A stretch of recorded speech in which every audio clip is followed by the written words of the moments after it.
Book of Life, Chapter 11. Matthew took the news about my mother's proficiency with higher magic better than expected. He had long suspected that something existed between the homely works of craft and the bright spectacles of elemental magic. He was not at all surprised that I, in another mark of in-betweenness,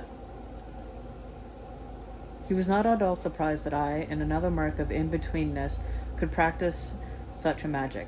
What shocked him was that this talent came through my mother's blood.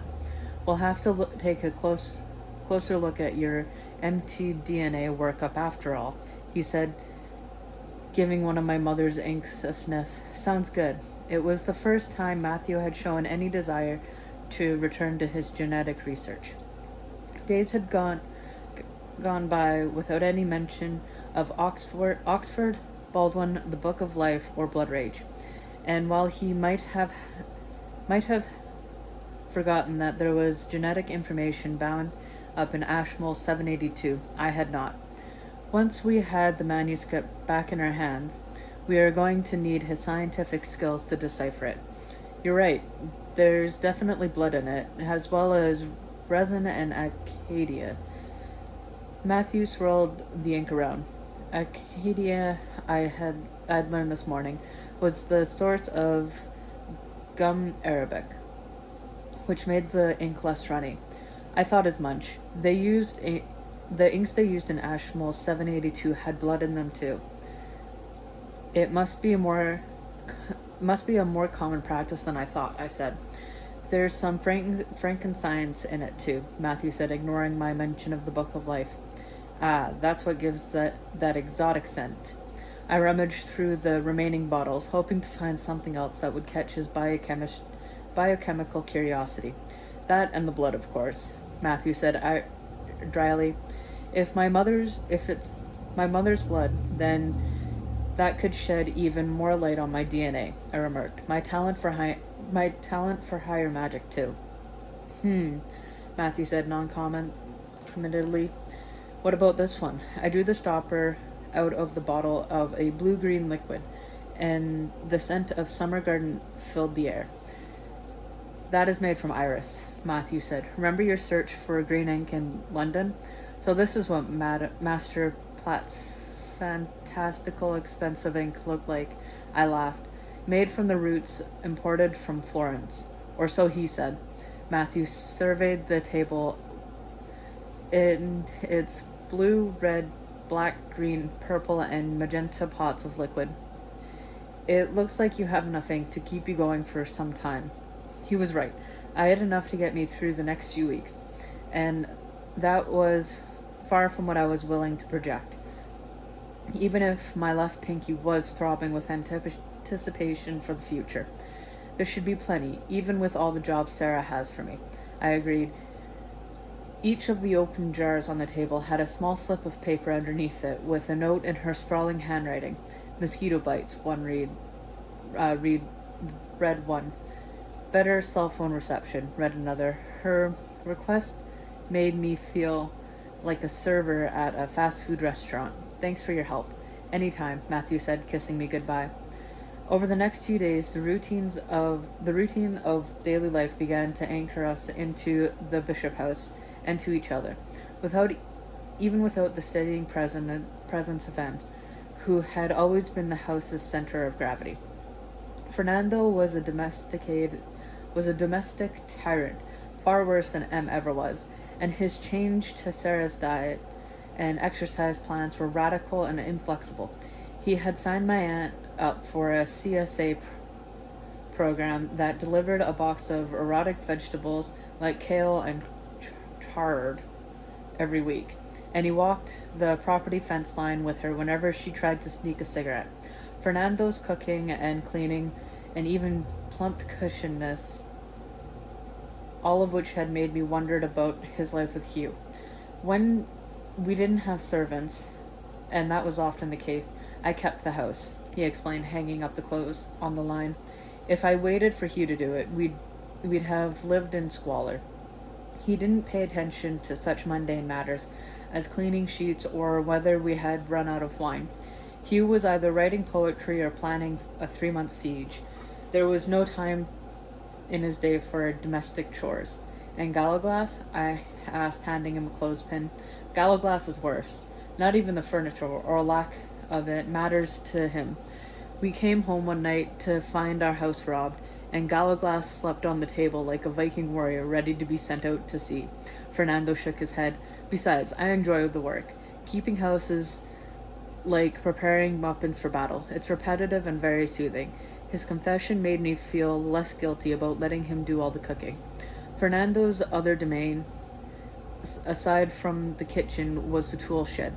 He cleared out what was broken, cleaned and sharpened what remained, and bought items he felt were missing, like a scythe. The edges on the rose secteur were now so keen you could slice tomatoes with them. I was reminded of all of the wars he'd fought using common household implements, and wondered if Fernando were quietly arming us for combat. Sarah, for her part, grumbled at the new regiment, but went along with it. When she got cranky, which was often, she took it out on the house. It was still not fully awake, but periodic rumblings of activity reminded us that its self-imposed hibernation was drawing to a close. Most of its energy was directed at Sarah. One morning we woke to find all of the liquor in the house had been dumped down the sink, and a makeshift mobile of empty bottles and silverware had attached to the kitchen lighting fixture. Matthew and I laughed, but as far as Sarah was concerned, this was war. From that moment, my aunt and the house were at an all-out battle for supremacy. The house was winning, thanks to its chief weapon, Fleetwood Mac. Sarah had bashed Mom's old radio to bits 2 days after we found it, during the never-ending concert of the chain. The house retaliated by removing all the toilet paper rolls from the bathroom cupboards and replacing them with a variety of electronic gadgets capable of playing music. It made for a rousing morning alarm. Nothing deterred the house from playing sections from the band's first 2 albums, not even Sarah's The Defecation of the 3 record players, an 8-track tape machine, and an ancient dictaphone. The house simply diverted the music through the furnace, the bass notes reverberating in the ductwork while the treble wafted through from the heating vents. With all of her ire directed at the house, Sarah was surprisingly patient and gentle with me. We had turned the still room inside out looking for Mom's spellbook, going as far as to remove all the drawers and shelves from the cabinet.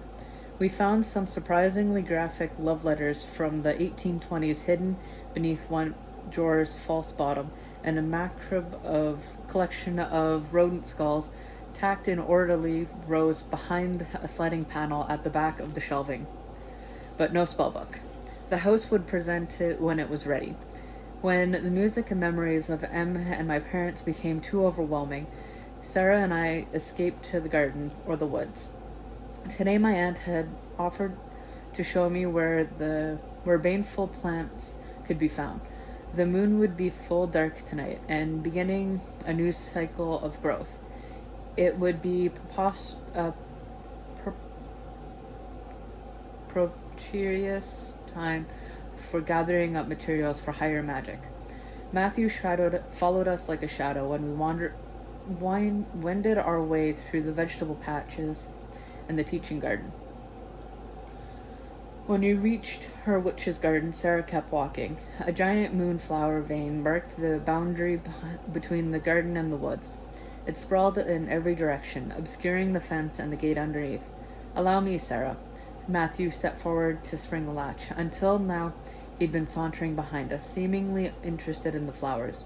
But I knew that bringing up the rear placed him in a perfect defense position.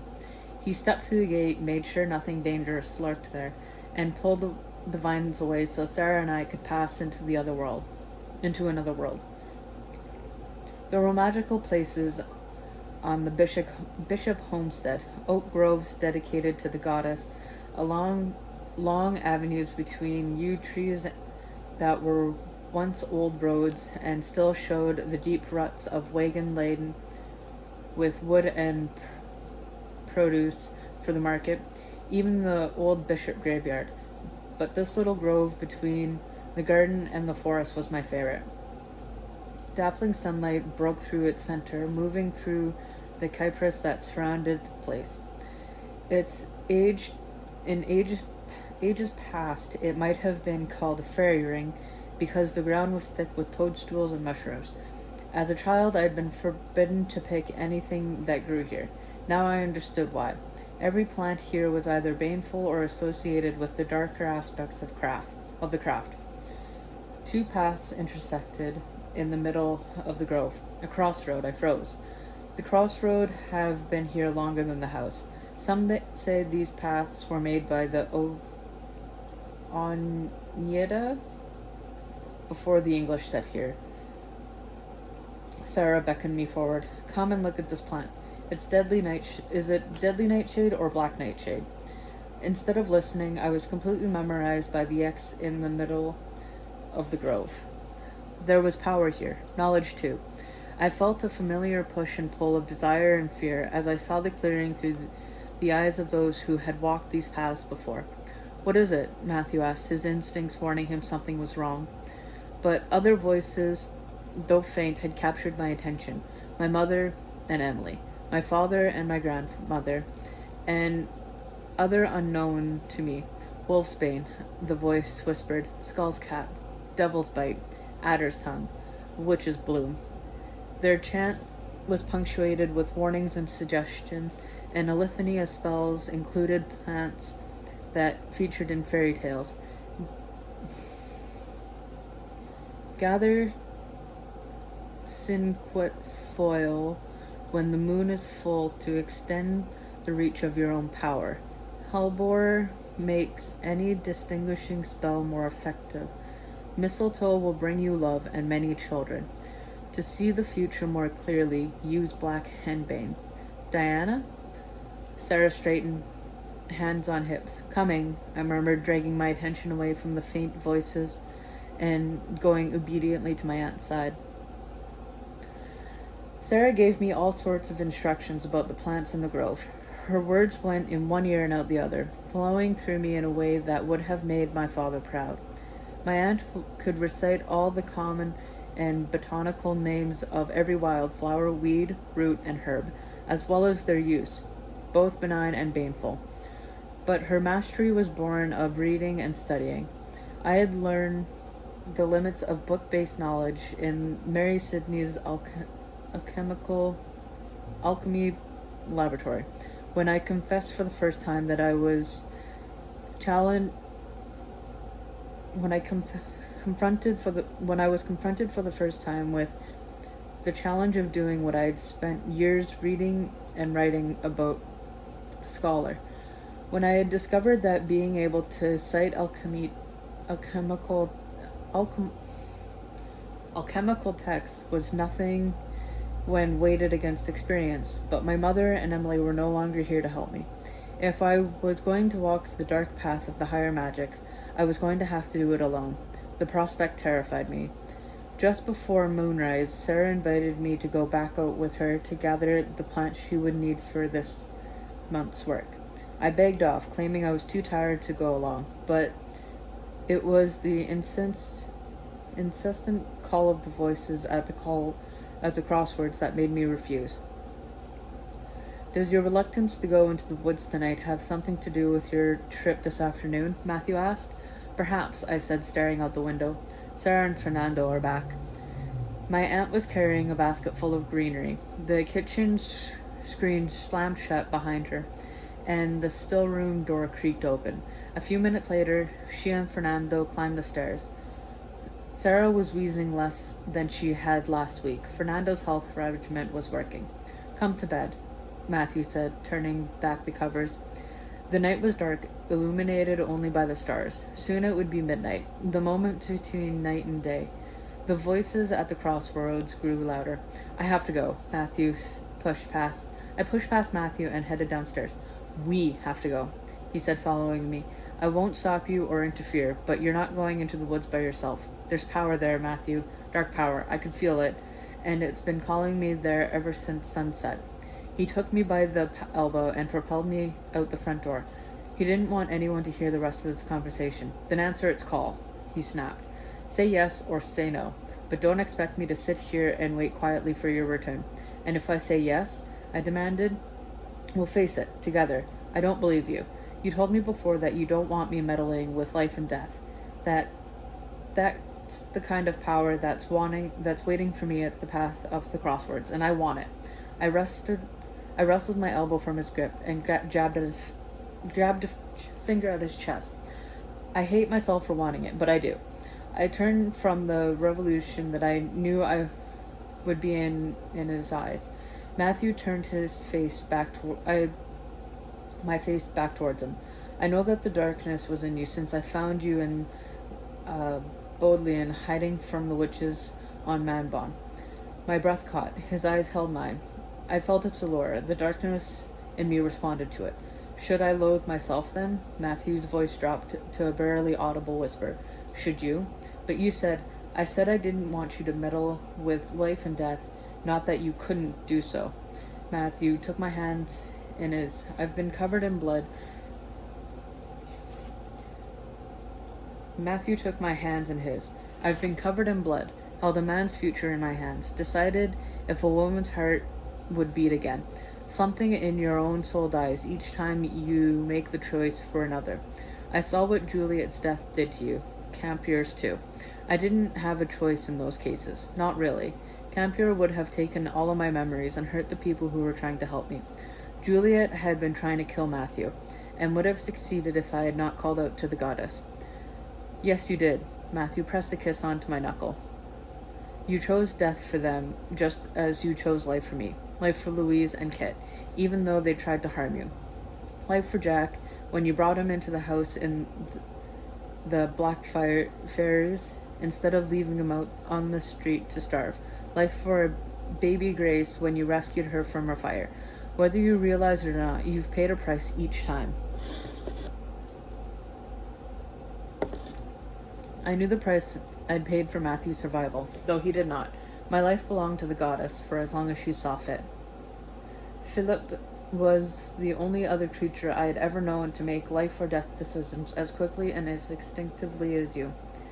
The price that Philip paid was terrible loneliness, one that grew over time. Not even Yasabu could banish it. Matthew rested his forehead against mine. I don't want that to be your fate. But my fate was not my own. It was time to tell Matthew so. The night I saved you. Do you remember it? I asked.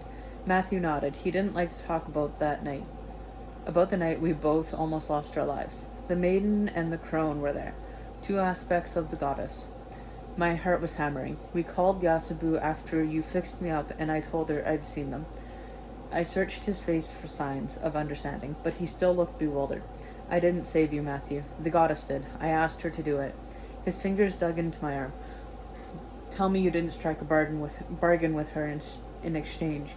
You were dying, and I didn't have enough power to heal you. I gripped his shirt. My blood wouldn't have been enough, but the goddess drew the life out of an ancient oak tree so I could feed it to you through my veins. And in return, Matthew's hands tightened, lifting me until my feet barely touched the ground. Your god and goddesses do not grant boons without taking something back. Philip taught me that. I told her to take anything, as long as she saved you. Matthew let go abruptly. Emily? No, I shook my head. The goddess wanted a life for a life, not a death for a life. She chose mine. My eyes filled with tears at the look of betrayal I saw on his face. I didn't know her decision until I wove my first spell. I saw her then. The goddess said she still has work for me to do. We're going to fix this. Matthew practically dragged me in the direction of the garden gate. Under the dark sky, the moonflowers that covered it were the only signposts to illuminate our way. We reached the crossroad quickly. Matthew pushed me to the center. We can't, I protested. If you can weave the 10th knot, you can dissolve whatever promise you made to the goddess, he said roughly. No, my stomach clenched and my chest started to burn. I can't just wave my hand and make our agreement disappear. The dead branches of the ancient oak, the one the goddess had sacrificed so that Matthew would live, were barely visible. Underneath my feet, the earth seemed to shift. I looked down and saw I was standing at the center of the crossroads. The burning sensation in my heart extended down my arms into my fingers. You will not bind your future to some capricious deity, not for my sake, Matthew said, his voice shaking with fury. Don't speak ill of the goddess here, I warned.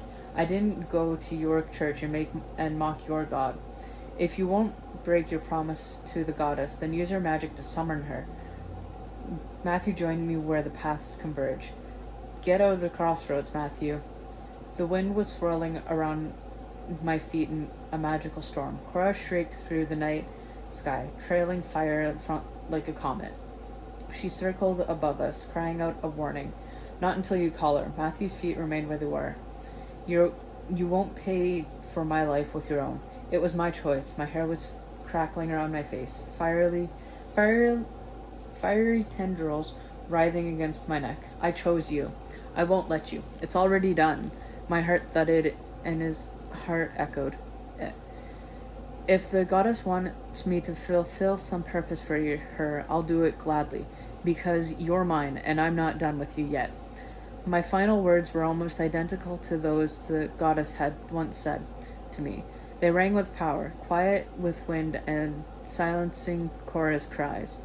The fire in my veins subsided. The burning sensation became a smoldering heat as the connection between Matthew and me tightened. The link that bound us shining and strong. You cannot make me regret what I asked the goddess for, or any price I've paid because of it, I said, nor will I break my promise to her. Have you thought about what would happen if I did? Matthew remained silent, listening. Without you, I never would have known Philip, or received his blood vow. I wouldn't be carrying your children. I wouldn't have seen my father, or known I was a weaver. Don't you understand? My hand rose to cradle his face. In saving your life, I saved mine too. What does she want you to do? Matthew's voice was rough with emotion. I don't know, but there's one thing I'm sure of. The goddess needs me alive to do it. Matthew's hand came to rest on the space between my hips where our children slept. I felt a soft flutter. Another. I looked at him in alarm. His hand flexed over my skin, pressing slightly, and there was a stronger flicker of movement in my belly. Is something wrong? I asked. Not at all. The babies. They've quickened. Matthew's expression was odd as well as relieved. We waited together for the next flurry of activity within me. When it came, Matthew and I both laughed, caught up in the unexpected joy. I tilted my head back, and the stars seemed brighter, keeping the darkness of the new moon in balance with the light. The crossword was silent, and the sharp need I had felt to be out under the dark mood had passed. It was not death that had brought me here, but life. Hand in hand, Matthew and I went back to the house.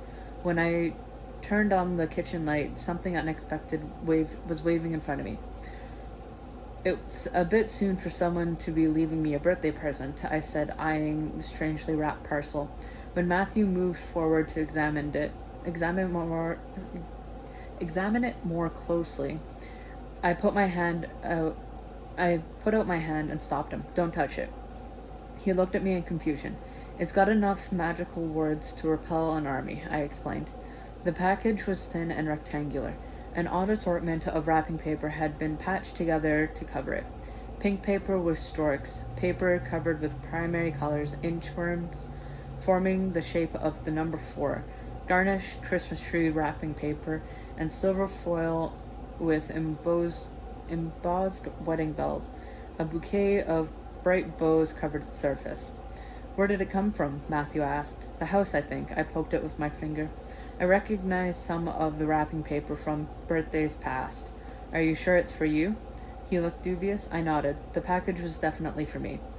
Gingerly, I picked it up, and the bows, all of which had been used before and therefore lacked adhesive, slipped off and rained down on the kitchen island. Shall I get Sarah? Matthew asked. No, I've got it covered. My hands were tingling, and every rainbow stripe was in evidence as I removed the wrapping paper. Inside was a composition book, the kind with a black and white cover and pages sewn together with thick string.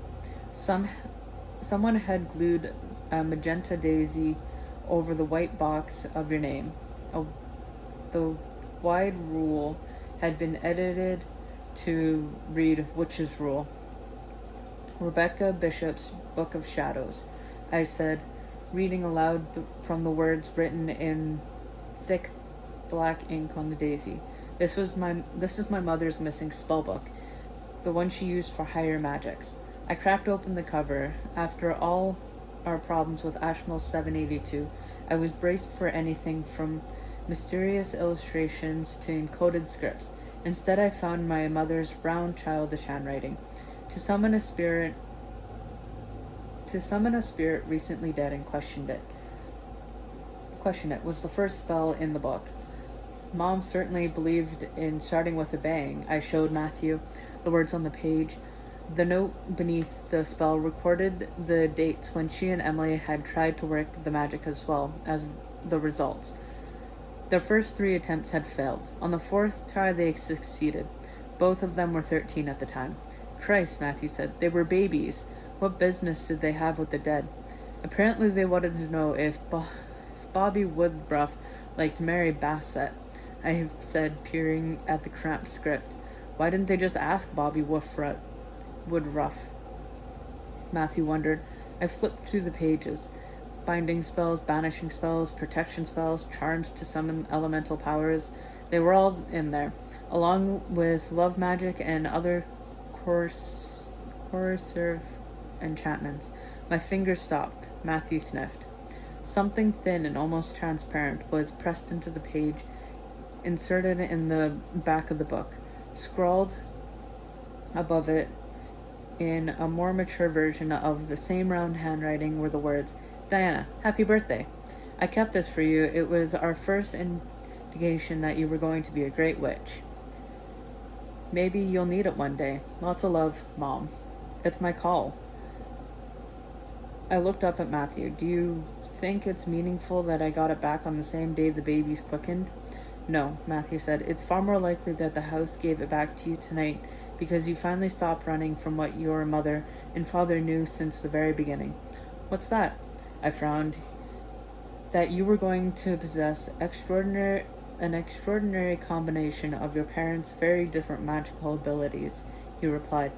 The 10th knot burned on my wrist. I turned my hand over and looked at its writhing shape. That's why I can't tie the 10th knot, I said, understanding for the first time where the power came from. I can create because my father was a weaver. I can destroy because my mother had a talent for higher, darker magics. A union of opposition, Matthew said. Your parents were an alchemo wedding too, one that produced a marvelous child. I closed the spellbook carefully. It would take me months, years perhaps, to learn my mother's mistakes and create spells of my own that would achieve the same end. With one hand pressing my mother's spellbook to my sternum and the other pressing against my abdomen, I leaned back and listened to the slow beating of Matthew's heart. Do not refuse me because I am dark and shadowed, I whispered, remembering a passage from an alchemical text I studied in Matthew's library. That line from Aurora Consurgin used to remind me of you, but now it makes me think of my parents, as well as my own magic, and how hard I resisted it. Matthew's thumb stroked my wrist, bringing the 10th knot to a brilliant, colorful life. This reminds me of another part of Aurora Consurgin, he murmured. As I am the end, so my lover is the beginning. I encompass the whole world of creation, and all knowledge is hidden in me. What do you think it means? I turned my head so that I could see his expression. He smiled, his arms circling my waist, one hand now resting on the baby's. They moved as if recognizing their father's touch. That I am a very lucky man, Matthew replied.